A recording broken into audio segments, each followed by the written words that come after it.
Chapter 51 Officer. Meanwhile, the cardinal looked anxiously for news from England, but no news arrived that was not annoying and threatening. Although La Rochelle was invested, however, certain success might appear thanks to the precautions taken, and above all to the dike, which prevented the entrance of any vessel into the besieged city. The blockade might last a long time yet. This was a great affront to the king's army, and a great inconvenience to the cardinal, who had no longer, it is true, to embroil Louis XIII with Anne of Austria, for that affair was over, but he had to adjust matters for M. de Bassompierre, who was embroiled with the Duc d'Angoulême. As to Monsieur, who had begun the siege, he left to the cardinal the task of finishing it. The city, notwithstanding the incredible perseverance of its mayor, had attempted a sort of mutiny. For a surrender, the mayor had hanged the mutineers. This execution quieted the ill-disposed, who resolved to allow themselves to die of hunger, this death always appearing to them more slow and less sure than strangulation. On their side, from time to time, the besiegers took the messengers which the Rochellais sent to Buckingham, or the spies which Buckingham sent to the Rochellais. In one case or the other, the trial was soon over. The cardinal pronounced the single word, hanged. The king was invited to come and see the hanging. He came languidly, placing himself in a good situation to see all the details. This amused him sometimes a little, and made him endure the siege with patience, but it did not prevent his getting very tired, or from talking at every moment of returning to Paris, so that if the messengers and the spies had failed, his Eminence, notwithstanding all his inventiveness, would have found himself much embarrassed. Nevertheless, time passed on, and the Rochellais did not surrender. The last spy that was taken was the bearer of a letter. This letter told Buckingham that the city was at an extremity, but instead of adding, "If your succor does not arrive within 15 days, we will surrender," it added, quite simply, "If your succor comes not within 15 days, we shall all be dead with hunger when it comes." The Rochellais, then, had no hope but in Buckingham. Buckingham was their Messiah. It was evident that if they one day learned positively that they must not count on Buckingham, their courage would fail with their hope. The cardinal looked, then, with great impatience for the news from England which would announce to him that Buckingham would not come. The question of carrying the city by assault, though often debated in the council of the king, had been always rejected. In the first place, La Rochelle appeared impregnable. Then the cardinal, whatever he said, very well knew that the horror of bloodshed in this encounter, in which Frenchmen would combat against Frenchmen, was a retrograde movement of 60 years impressed upon his policy, and the cardinal was at that period what we now call a man of progress. In fact, the sack of La Rochelle, and the assassination of 3 of 4,000 Huguenots who allowed themselves to be killed, would resemble too closely, in 1628, the massacre of St. Bartholomew in 1572, and then, above all this extreme measure, which was not at all repugnant to the king, good Catholic as he was, always fell before this argument of the besieging generals. La Rochelle is impregnable except to famine. The cardinal could not drive from his mind the fear he entertained of his terrible emissary, for he comprehended the strange qualities of this woman, sometimes a serpent, sometimes a lion. Had she betrayed him? Was she dead? He knew her well enough in all cases to know that, whether acting for or against him, as a friend or an enemy, she would not remain motionless without great impediments. But whence did these impediments arise? That was what he could not know. And yet he reckoned, and with reason, on Milady.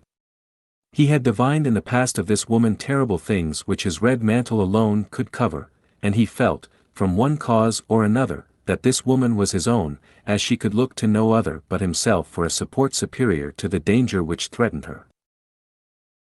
He resolved, then, to carry on the war alone, and to look for no success foreign to himself, but as we look for a fortunate chance. He continued to press the raising of the famous dike which was to starve La Rochelle. Meanwhile, he cast his eyes over that unfortunate city, which contained so much deep misery and so many heroic virtues, and recalling the saying of Louis XI, his political predecessor, as he himself was the predecessor of Robespierre, he repeated this maxim of Tristan's gossip: divide in order to reign. Henry IV, when besieging Paris, had loaves and provisions thrown over the walls. The cardinal had little notes thrown over in which he represented to the Rochellais how unjust, selfish, and barbarous was the conduct of their leaders. These leaders had corn in abundance, and would not let them partake of it. They adopted as a maxim, for they, too, had maxims, that it was of very little consequence that women, children, and old men should die, so long as the men who were to defend the walls remained strong and healthy. Up to that time, whether from devotedness or from want of power to act against it, this maxim, without being generally adopted, nevertheless passed from theory into practice, but the notes did it injury. The notes reminded the men that the children, women, and old men whom they allowed to die were their sons, their wives, and their fathers, and that it would be more just for everyone to be reduced to the common misery, in order that equal conditions should give birth to unanimous resolutions. These notes had all the effect that he who wrote them could expect, in that they induced a great number of the inhabitants to open private negotiations with the royal army.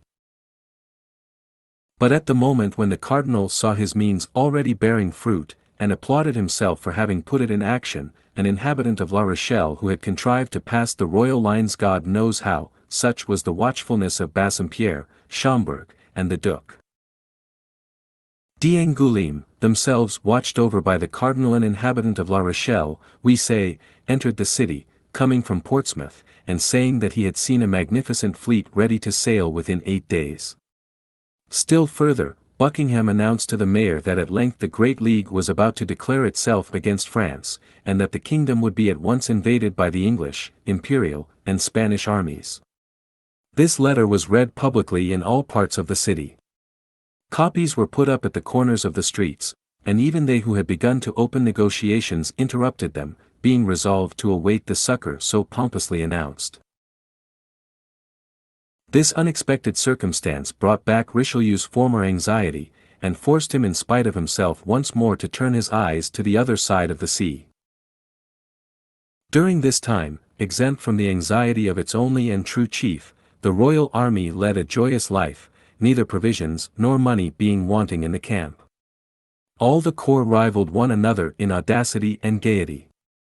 To take spies and hang them, to make hazardous expeditions upon the dike or the sea, to imagine wild plans, and to execute them coolly, such were the pastimes which made the army find these days short, which were not only so long to the Rochellais, a prey to famine and anxiety, but even to the cardinal, who blockaded them so closely. Sometimes when the cardinal, always on horseback, like the lowest gendarme of the army, cast a pensive glance over those works, so slowly keeping pace with his wishes, which the engineers, brought from all the corners of France, were executing under his orders, if he met a musketeer of the company of Treville, he drew near and looked at him in a peculiar manner, and not recognizing in him one of our 4 companions, he turned his penetrating look and profound thoughts in another direction. One day, when oppressed with a mortal weariness of mind, without hope in the negotiations with the city, without news from England, the cardinal went out, without any other aim than to be out of doors, and accompanied only by Cahusac and La Houdinière, strolled along the beach. Mingling the immensity of his dreams with the immensity of the ocean, he came, his horse going at a foot's pace, to a hill from the top of which he perceived behind a hedge, reclining on the sand and catching in its passage one of those rays of the sun so rare at this period of the year, 7 men surrounded by empty bottles. 4 of these men were our musketeers, preparing to listen to a letter one of them had just received. This letter was so important that it made them forsake their cards and their dice on the drumhead. The other 3 were occupied in opening an enormous flagon of collicure wine. These were the lackeys of these gentlemen. The cardinal was, as we have said, in very low spirits, and nothing when he was in that state of mind increased his depression so much as gaiety in others.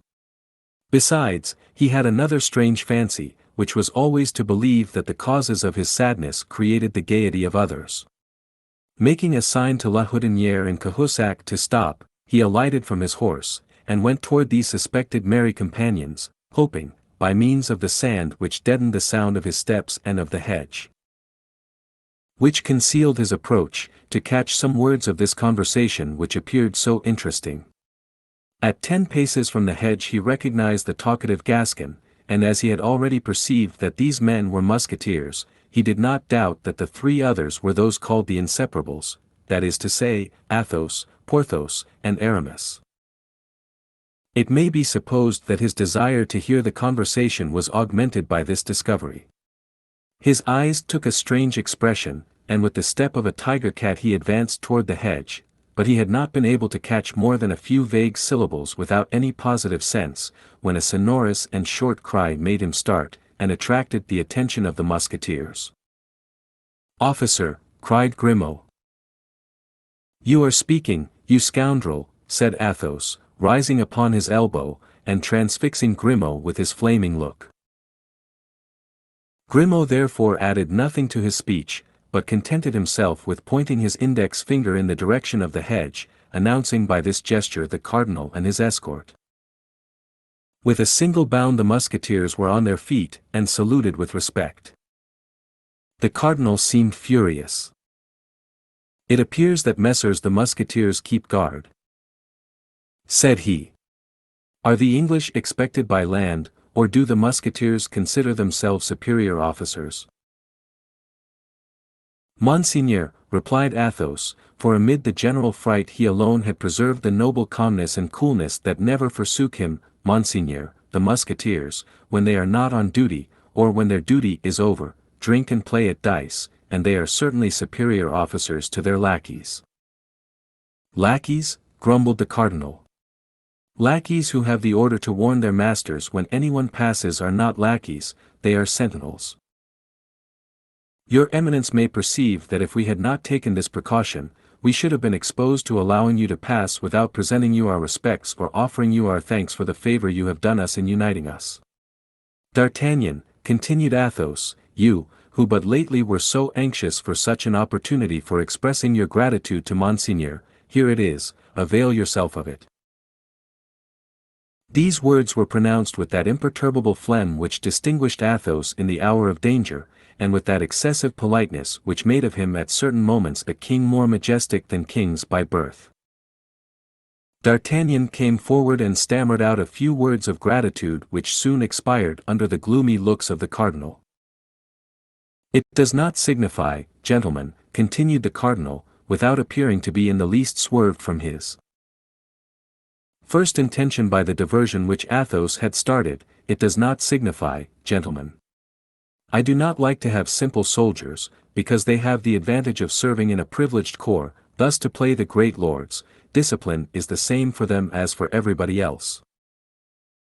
Athos allowed the cardinal to finish his sentence completely, and bowed in sign of assent. Then he resumed in his turn, "Discipline, Monseigneur, has, I hope, in no way been forgotten by us. We are not on duty, and we believe that not being on duty we were at liberty to dispose of our time as we pleased. If we are so fortunate as to have some particular duty to perform for your Eminence, we are ready to obey you. Your Eminence may perceive," continued Athos, knitting his brow, for this sort of investigation began to annoy him, "that we have not come out without our arms." And he showed the cardinal, with his finger, the 4 muskets piled near the drum, on which were the cards and dice. "Your Eminence may believe," added D'Artagnan, "that we would have come to meet you, if we could have supposed it was Monseigneur coming toward us with so few attendants." The cardinal bit his mustache, and even his lips a little. "Do you know what you look like, altogether, as you are armed and guarded by your lackeys?" said the cardinal. "You look like 4 conspirators." "Oh, as to that, Monseigneur, it is true," said Athos, "we do conspire, as your Eminence might have seen the other morning. Only we conspire against the Rochellais."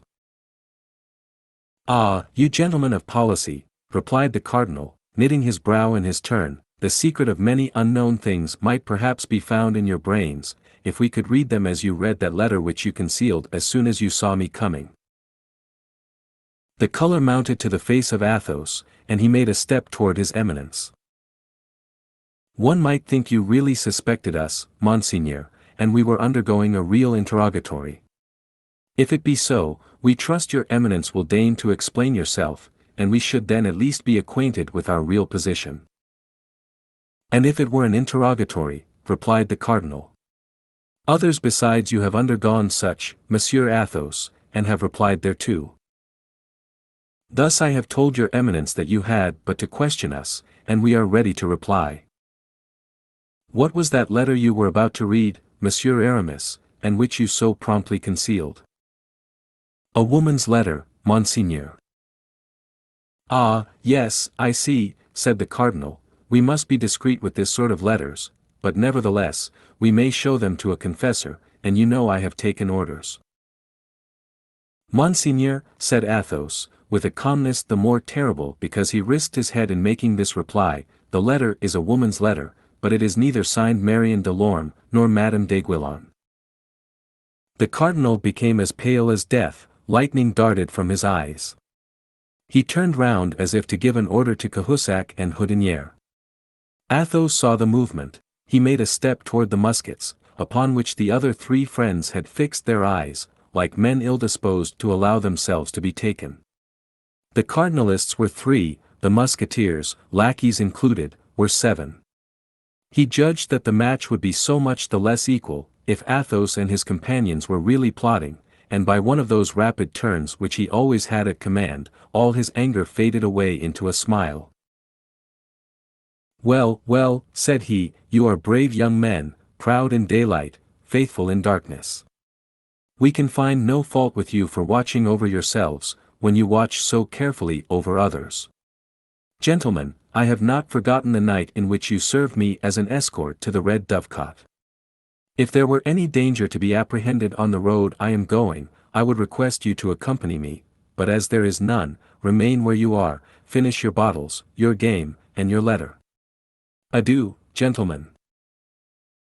And remounting his horse, which Cahusac led to him, he saluted them with his hand, and rode away. The 4 young men, standing and motionless, followed him with their eyes without speaking a single word until he had disappeared. Then they looked at one another. The countenances of all gave evidence of terror, for notwithstanding the friendly adieu of his eminence, they plainly perceived that the cardinal went away with rage in his heart. Athos alone smiled, with a self-possessed, disdainful smile. When the cardinal was out of hearing and sight, that Grimaud kept bad watch, cried Porthos, who had a great inclination to vent his ill humor on somebody. Grimaud was about to reply to excuse himself. Athos lifted his finger, and Grimaud was silent. Would you have given up the letter, Aramis? Said D'Artagnan. I, said Aramis, in his most flute-like tone, I had made up my mind. If he had insisted upon the letter being given up to him, I would have presented the letter to him with one hand, and with the other I would have run my sword through his body. I expected as much, said Athos, and that was why I threw myself between you and him. Indeed, this man is very much to blame for talking thus to other men, one would say he had never had to do with any but women and children. My dear Athos, I admire you, but nevertheless we were in the wrong, after all. How, in the wrong? Said Athos. Whose, then, is the air we breathe? Whose is the ocean upon which we look? Whose is the sand upon which we were reclining? Whose is that letter of your mistress? Do these belong to the cardinal? Upon my honor, this man fancies the world belongs to him. There you stood, stammering, stupefied, annihilated. One might have supposed the Bastille appeared before you, and that the gigantic Medusa had converted you into stone. Is being in love conspiring? You are in love with a woman whom the cardinal has caused to be shut up, and you wish to get her out of the hands of the cardinal. That's a match you are playing with his eminence, this letter is your game. Why should you expose your game to your adversary? That is never done. Let him find it out if he can. We can find out his. Well, that's all very sensible, Athos, said D'Artagnan. In that case, let there be no more question of what's past, and let Aramis resume the letter from his cousin where the cardinal interrupted him. Aramis drew the letter from his pocket, the three friends surrounded him, and the three lackeys grouped themselves again near the wine jar. You had only read a line or two, said D'Artagnan, read the letter again from the commencement. Willingly, said Aramis. My dear cousin, I think I shall make up my mind to set out for Bethune, where my sister has placed our little servant in the convent of the Carmelites. This poor child is quite resigned, as she knows she cannot live elsewhere without the salvation of her soul being in danger. Nevertheless, if the affairs of our family are arranged, as we hope they will be, I believe she will run the risk of being damned, and will return to those she regrets, particularly as she knows they are always thinking of her. Meanwhile, she is not very wretched. What she most desires is a letter from her intended. I know that such viands pass with difficulty through convent gratings, but after all, as I have given you proofs, my dear cousin, I am not unskilled in such affairs, and I will take charge of the commission. My sister thanks you for your good and eternal remembrance. She has experienced much anxiety, but she is now at length a little reassured, having sent her secretary away in order that nothing may happen unexpectedly. Adieu, my dear cousin. Tell us news of yourself as often as you can, that is to say, as often as you can with safety. I embrace you. Marie Michon. Oh, what do I not owe you, Aramis, said D'Artagnan. Dear Constance. I have at length, then, intelligence of you. She lives, she is in safety in a convent, she is at Bethune. Where is Bethune, Athos? Why, upon the frontiers of Artois and of Flanders. The siege once over, we shall be able to make a tour in that direction. And that will not be long, it is to be hoped, said Porthos, for they have this morning hanged a spy who confessed that the Rochellais were reduced to the leather of their shoes. Supposing that after having eaten the leather they eat the soles, I cannot see much that is left unless they eat one another. Poor fools, said Athos, emptying a glass of excellent Bordeaux wine which, without having at that period the reputation it now enjoys, merited it no less. Poor fools. As if the Catholic religion was not the most advantageous and the most agreeable of all religions. All the same, resumed he, after having clicked his tongue against his palate, they are brave fellows. But what the devil are you about, Aramis? Continued Athos. Why, you are squeezing that letter into your pocket. Yes, said D'Artagnan, Athos is right, it must be burned. And yet if we burn it, who knows whether Monsieur Cardinal has not a secret to interrogate ashes? He must have one, said Athos. What will you do with the letter, then? Asked Porthos. Come here, Grimaud, said Athos. Grimaud rose and obeyed. As a punishment for having spoken without permission, my friend, you will please to eat this piece of paper, then to recompense you for the service you will have rendered us, you shall afterward drink this glass of wine. First, here is the letter. Eat heartily. Grimaud smiled, and with his eyes fixed upon the glass which Athos held in his hand, he ground the paper well between his teeth and then swallowed it. Bravo, Monsieur Grimaud, said Athos, and now take this. That's well. We dispense with your saying grace. Grimaud silently swallowed the glass of Bordeaux wine, but his eyes, raised toward heaven during this delicious occupation, spoke a language which, though mute, was not the less expressive. And now, said Athos, unless Monsieur Cardinal should form the ingenious idea of ripping up Grimaud, I think we may be pretty much at our ease respecting the letter. Meantime, his Eminence continued his melancholy ride, murmuring between his mustaches, these 4 men must positively be mine. Thank you for watching. We are dedicated to curating literature into some of the best read-along audiobooks anywhere. Please support the channel by clicking like and subscribe. As our supporters grow, we will be able to improve the quality of our publications, add better voices, and make more great books available to our viewers. If you have any requests, feel free to message us anytime. ultimateaudiobooks.com